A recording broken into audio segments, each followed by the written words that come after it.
What was the scene? Is there any particular scene in the first 3 episodes that really jumped out at you? Like, wow, this is different.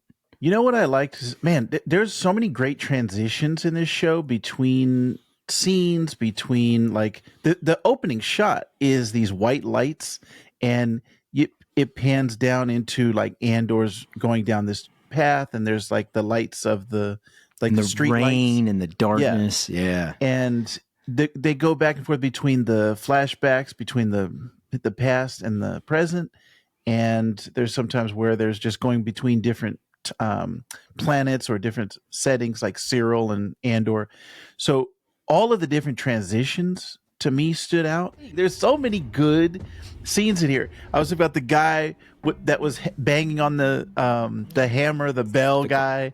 Yeah. That guy was. I want that job. Like, yeah. just to be like the bell guy. Yeah. That one stood out to me. The scene that guy took his job very serious. Yes. If you're gonna bang the gong, like this is the guy to do it. That was like his life's work, and he was like, there's nothing more important in this galaxy than banging on this thing. So that that guy was great. The scene when they took off at the very end, and they tricked Syril and they made him think that they were in another place, and then they blew up the ship as they were driving off. Like that scene, there's so many things that stand out to me.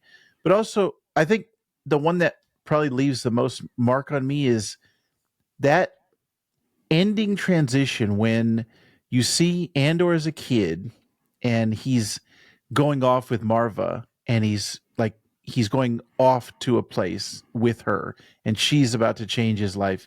Then they cut to him in the present, and he's leaving her and going off with Stellan Skarsgård, and that he's changing his life. There's another path for him, and you see him kind of like looking off into almost like Luke looking off into the binary sunset, and you're holding on Cassian. You're like the weight of the emotion of everything that's happening. It's like poetry. It rhymes, right? Yeah, as yes, George Lucas says so affectionately. Yeah. That 100%, I think, stood out to me. Still, like, had an emotional impact on me.